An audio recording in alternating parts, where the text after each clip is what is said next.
see ye fresh yogurt, bees making, send ye see ye ahwene de to ye nsa ne ye sisi fefefe, liquid soap, shower gel, floor cleaner, parazone, ice cream, banana and strawberry ice cream. Afei so ye besen so akyerɛkyerɛ 3D epoxy, biodigester. Sansa no dwuma we nyina no ye de nam ye no pe esi ho. Na ya kyerɛkyerɛ we eye Kumawu TV fo ana ahyɛda akɔfa a teacher fo a ɔma ben ɛwɔ nimdeɛ ɛwɔ nsa no nnwuma ho sɛ ɔmo betimi akyerɛkyerɛw na wo nso wanya wo nsa no adwuma na wo de abɔ obra ɛyɛ cool 300 Ghana cedis pɛ anasɛ yɛ de 300 Ghana cedis pɛ ebesua saa nneɛma we nyinaa ɛde nam yɛ no pɛ na ɛyɛ baabi a wofiri biara no wobetimi aba bi yɛn nyinaa yɛ ba Kumase ɛyɛ ahodwo Atenga junction baabi a Kumawu TV wɔ na sɛ wofiri akyiri na ɛba accommodation baabi a ɔbɛda no ɛyɛ free Jumadi Ebaso 22nd and 23rd February 2020. Eti busumi atosu mienu. Nida atosu aduonu mienu eni aduonu miensa. Enumu ana yeye sa Jumadi. Eye miminda eni kwesiada eni yeye si ho. Se yeye sa Jumadi we. We obi biya timi baby. Sa uye lawyer ni. Sa uye fitani. Sa uye ukrieni. Ajuma biya uye biya bra nebe suyensa no juma so ka ho. Enu ti fad number na egu screen so no. Ne Freya nsesi ya. Freya was 0200 603 602. Freya 0543-596070. Freya CA name register within a Kumawu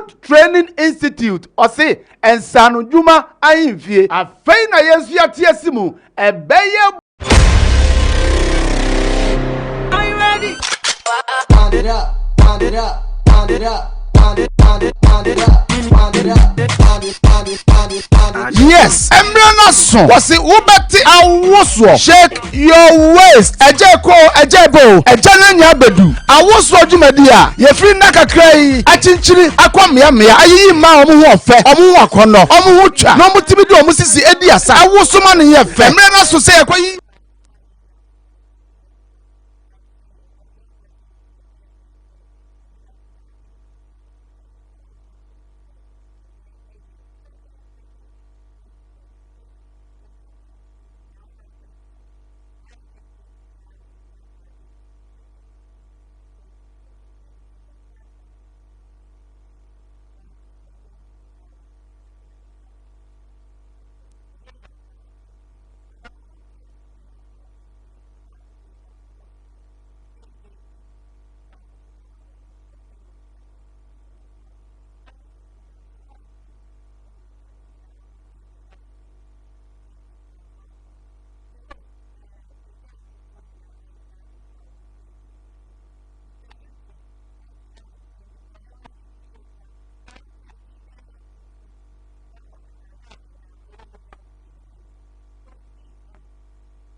Abrabo Mu Nsem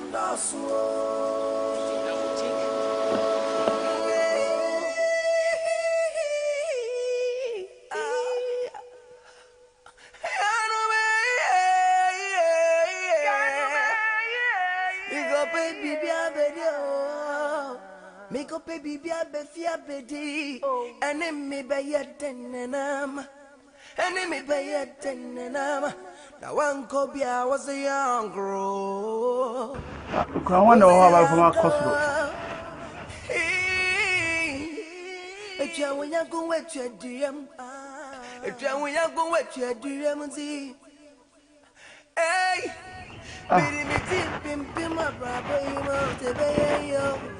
Hello, mommy. Excuse me, why? Pacho. Pacho, Mr. Lizzie. Other Roma. Menaya Mia. Now, me person me frustra. Office on Mr. Oh, Mr. Me so mukete, Nama frustra. Why? Other Roma. And now me, me interview.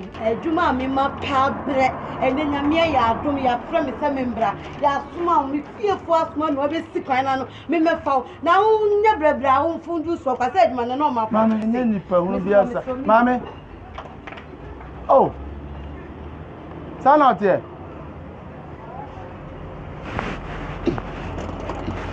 And we are surprised.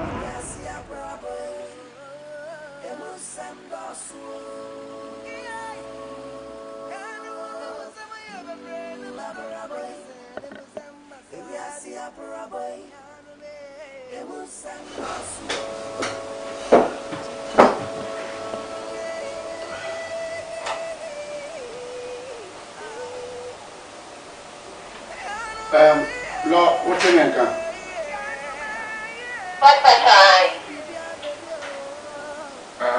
Obi Abobi one with me at the bombs now, why? What was your video here? Was the uncle? If you when you go with your DM, if you when you go with your DM, see, hey. Me tip pim Abrabo Mu say yo I join yame no ana oni mo yame adu fu yame no ana oni mo bo Abrabo Next. Mu Nsem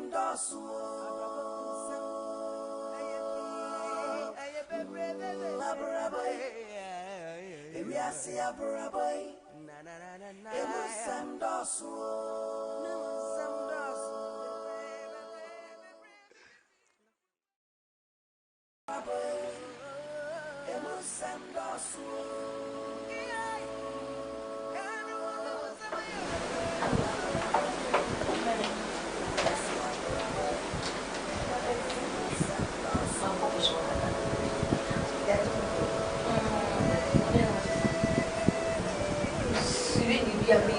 that's one of the famous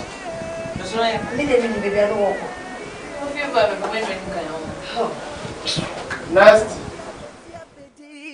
Enemy by your tenenam. Enemy by your tenenam. Now one cobia was a young girl.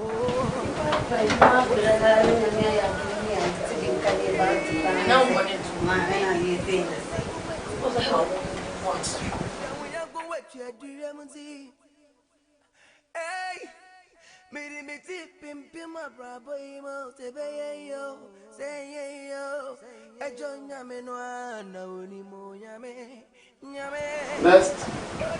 yame no ana oni mo bo Abrabo Mu Nsem we are see Abrabo Mu Nsem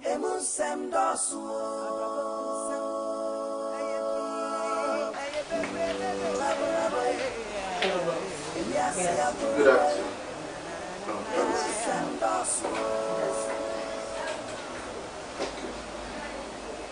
The name is Elizabeth Okran.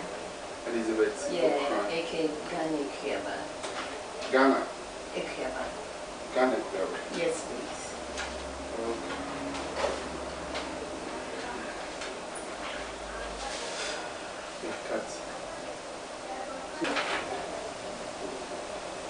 Ghana Ekiaba. No, so my man is Yeah.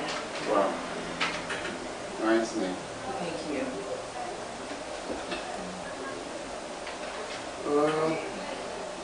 Who calls school, do you say? Patrol, secondary school. SHS. SHS. Yeah. Okay. One to us, No. Okay. And remember why you did that? Oh, Patrol, let me tell you, shop I know American House. It's new. Oh, how's your shop one? Patrol. I don't hear a company work with that. No. Okay. So what is say about Daru and radio now?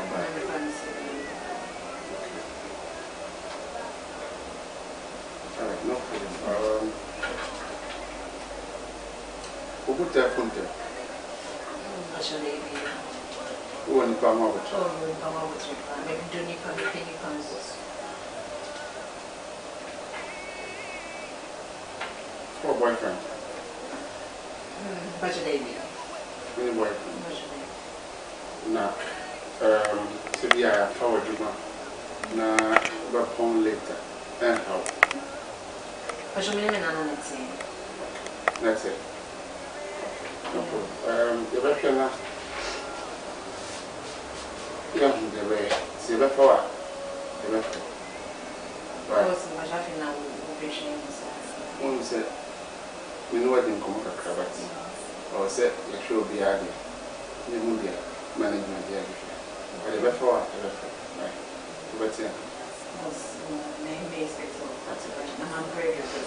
Now, it's yes.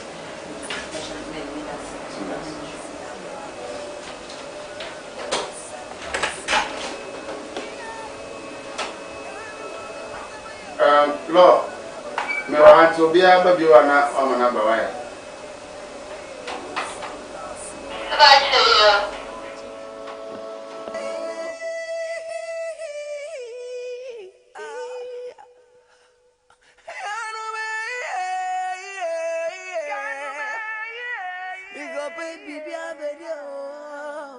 Make up a baby, a baby, and then me by your tenenam, and then me by your tenenam. Now one cobia was a young girl, was a young girl.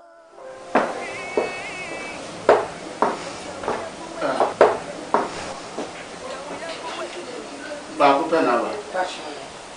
Oh, Sarah. Casita. Você.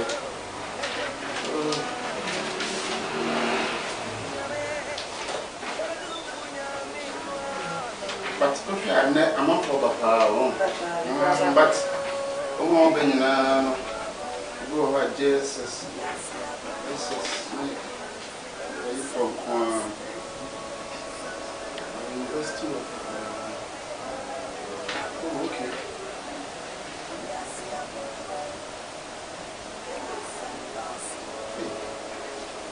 Casita, we answer.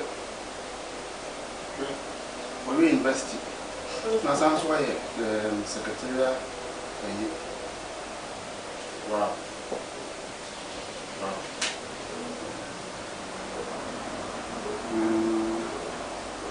We are well qualified.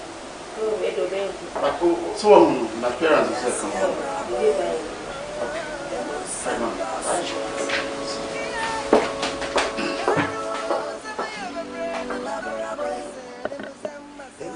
Abrabo Mu Nsem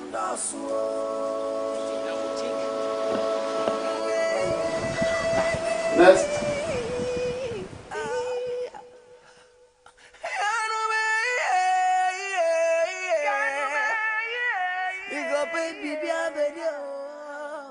Make up a baby, a baby, and then me.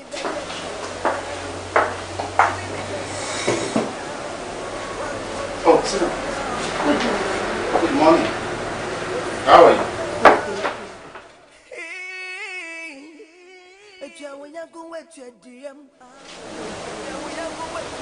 Casita, right?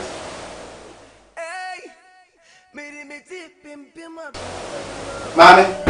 Mommy, my pabre, and then I'm here, ya do me a friend, Mr. Membra. Ya small, me fear for us, no, no, sick, and I know, me fall. Now, never brown food, you so I said, man, no, my Mommy, Nanny, Mommy. Oh, turn out here.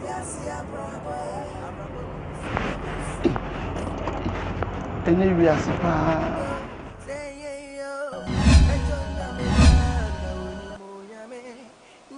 Enyawuna efom boso mi mukura na men sore kura na wan bi mi no enyawa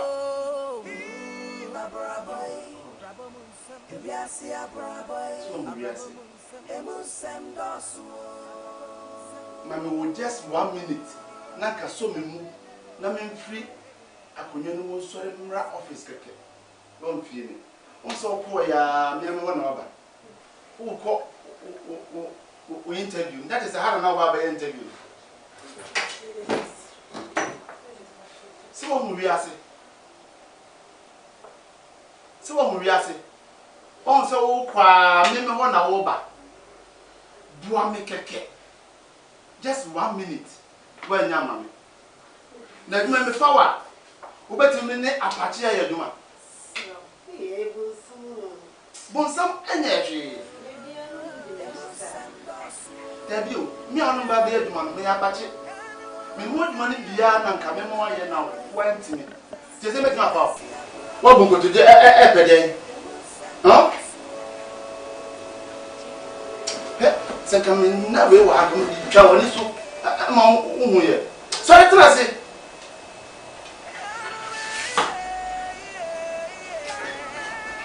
Trust.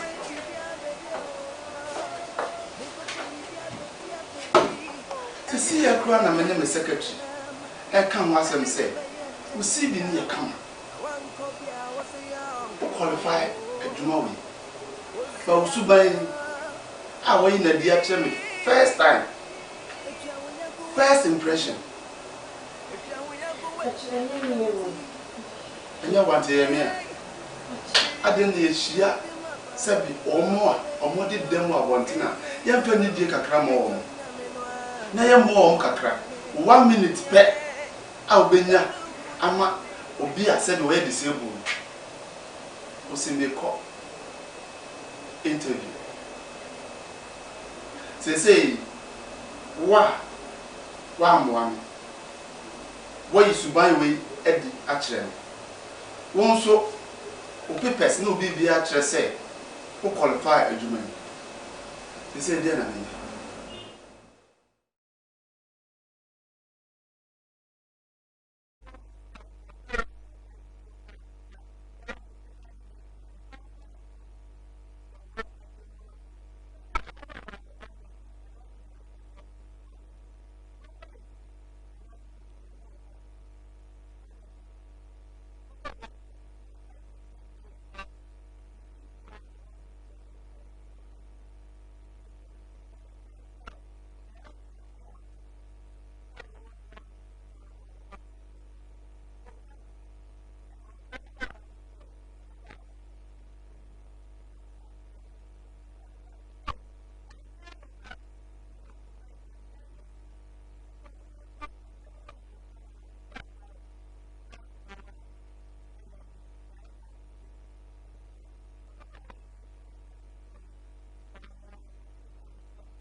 Job training. Kumawood Training Institute. Aye Kumawood TV for at the job training. Ghana for nyina. Ye the enamienu esi ho. Achretre ensa no nyuma bi te say fresh yogurt. Sani esi ye fresh yogurt. Bees making. Sani esi ye ahwene de to ye ensa ne esi si fefefe. Liquid soap, shower gel, floor cleaner, parazone, ice cream, banana and strawberry ice cream. Afei so ye besa so achretre 3D epoxy biodigester sansa no dwuma we nyina no ye de nam ye no pe esi ho na ya kyerɛkyerɛw we eye Kumawood TV fo ana ahyɛda akɔfa a teacher fo a ɔma ben ɛwɔ nimdie ɛwɔ nsa no dwuma ho sɛ ɔmo betimi akyerɛkyerɛw na wo nso wanya wo nsa no adwuma na wo de aba obra ɛyɛ cool 300 Ghana cedis pe ana sɛ ye de 300 Ghana cedis pe ebesua sa nneɛma we nyina ɛde nam ye no pe na ɛyɛ baabi a ofiri bia no obetimi ababi ye nyina ye ba Kumase ɛyɛ ahodwo Atenga junction baabi a Kumawood TV wona sɛ ofra kiri na ɛba accommodation baabi a obeda no ɛyɛ free Jumadi Ebaso 22nd and 23rd February 2020. Eti busumi atosu mienu. Nida atosu aduonu mienu eni aduonu miensa. Enumu ana ye sa Jumadi. Aye mimenda eni kwesiada eni ye si ho. Se ye sa Jumadi we. We obi bia timi baby. Se wo ye lawyer ni, se wo ye fitani, se wo ye okuani. Adwuma bia wo ye bia bra na besua nsa no dwuma so ka ho. Enu ti fa number na egu screen so no. Na frɛ yen sesi a. Frɛ yen was 0200 603 602. Frɛ 0543596070. Oso Jumadi a ye free na kakra yi achinchiri akwa mea ayi ma omo ho ofe omo ho akono omo ho twa no mo tibi de omo sisi edi asa awosoma ne ye fe mre na so se ye kwa yi omo mea nyina ye do omo nyina be hye mu ewo Kumase ye be hwe who is who sabre we na nso betimi avote na wo de ma o favorite contestant why ena bedi kunim wey aye Kumawood TV de Abrabo live memenda wey ene memenda bia ewo awards pap ahojo Atenga junction Kumase baby a Kumawood TV wono anumre no nsia pepepe na red carpet da hyase no so na audience ni nyina atena se 8 p.m. na ngotwe pepepe e de dwumadie no ahyehyɛ so ɛyɛ free ɛno ti wonu abusuafo nyinaa momra na moma support mo favorite contestant bɔmɔde asa wo vote for Google Play Store download Kumawood multimedia anase bo awoso keke na follow instructions no na vote ma o favorite contestant wey ɛyɛ wobati awoso wasi shake your waist sponsored by wobati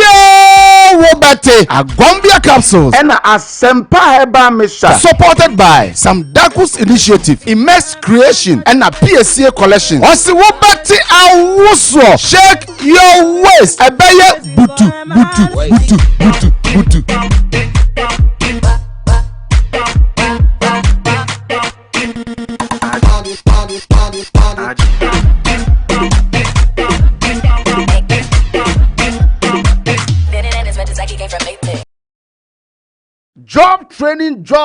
Job training. Kumawood Training Institute. Aye Kumawood TV for at the job training. Ebre Ghana for nyina. Ye the enamienu esi ho. Acheche ensa no nyuma bi ti say fresh yogurt. Sene esi ye fresh yogurt.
Bees making sani yesi ye ahwene de to yensa ne yesisi fefefe liquid soap, shower gel, floor cleaner, parazone, ice cream, banana and strawberry ice cream. Afei so ye besan so akyerɛkyerɛ 3D epoxy biodigester. Sansa no dwuma we nyina no ye de nam yenu pe esi ho na ya kyerɛkyerɛ we eye kumawu TV fo ana ahyɛda akɔfa atikyafo a ɔma ben ɛwɔ nimdeɛ ɛwɔ nsa no nnwuma ho sɛ ɔmo betimi akyerɛkyerɛ na wo nso wanya wo nsa no adwuma na wo de abɔ obra ɛyɛ cool 300 Ghana cedis pɛ anase yɛ de 300 Ghana cedis pɛ ebesua saa nneɛma we nyinaa ɛde nam yenu pɛ na ɛyɛ baabi a ofiri bia no wobetimi aba bi yɛn nyinaa yɛ ba Kumase ɛyɛ ahodwo Atenga junction baabi a Kumawu TV wɔ na sɛ wofira kyiri na ɛba accommodation baabi a obɛda no ɛyɛ free Jumadi Ebaso 22nd and 23rd February 2020. Eti busumi atosu mienu. Nida atosu aduonu mienu eni aduonu miensa. Enumu ana ye sa Jumadi. Eye memenda eni kwesiada eni ye yesi ho. Se ye sa Jumadi we. We obi bia timi baby. Se wo ye lawyer ni, se wo ye fitani, se wo ye okuani. Adwuma bia wo ye bia bra ne besua nsa no dwuma so ka ho. Enu ti fa number na egu screen so no. Ne frɛ yen sesi a. Frɛ yen was 0200 603 602. Frɛ 0543 596070. Freyense CA na register within a Kumawood Training Institute or say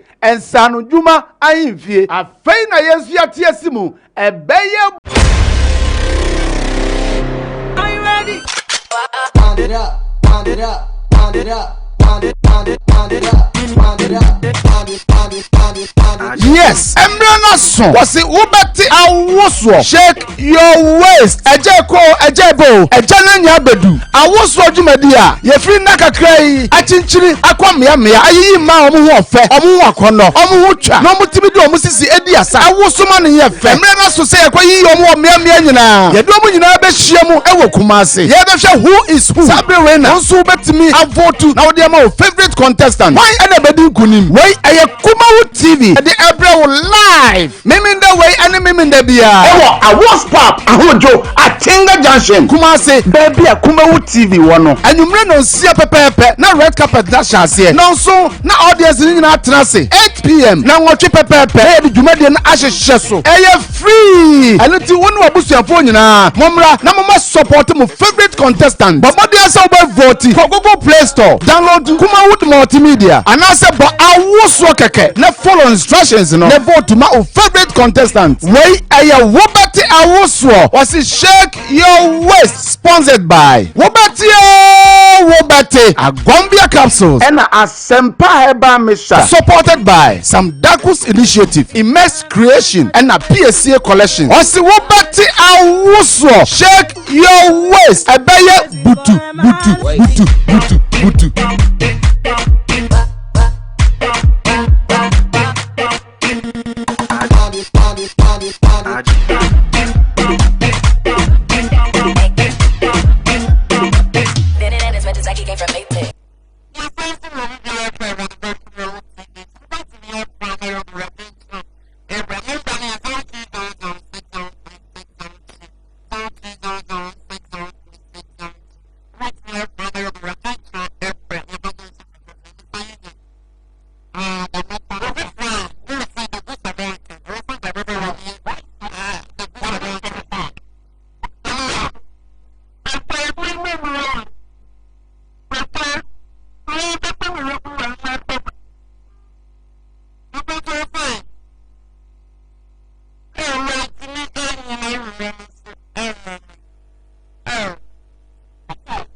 Thank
you.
training, job training. Kumawood Training Institute. Aye Kumawood TV for at the job training. Ghana for nyina. Ye the enamienu esi ho. Acheche ensanu nyuma biti se. Fresh yogurt. Sani esi ye fresh yogurt. Bees making. Sani esi ye ahwene de to ye nsa ni esi si fefefe. Liquid soap, shower gel, floor cleaner, parazone, ice cream, banana and strawberry ice cream. Afei so ye besen so acheche 3D epoxy, biodigester. Sansa no dwuma we nyina no ye de namienu pe esi ho. Na ya acheche we eye Kumawood TV for ana ahyeda akofa a teacher for a oma ben ewo nimdie ewo nsa no nyuma ho se omo betimi akyerɛkyerɛw na wo nso wanya wo nsa no adwuma na wo de aba obra eye ku 300 Ghana cedis pe ana se ye de 300 Ghana cedis pe ebesua sanema we nyina e de namienu pe na eye ba bia wo firi bia no wo betimi ababi ye nyina ye bakuma ase eye ahodwo atenga junction ba bia Kumawood TV wona se wo fra chiri na eba accommodation ba bia obeda no eye free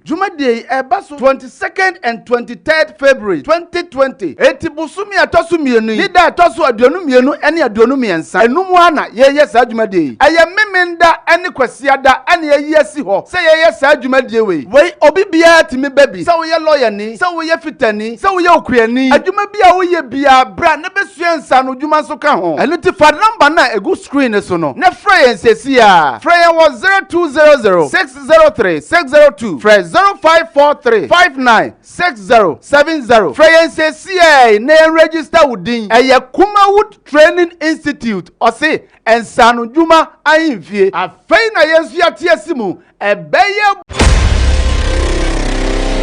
Are you ready? Pound it up, pound it up, pound it up. Yes, Embrana son was it Ubati Awosu.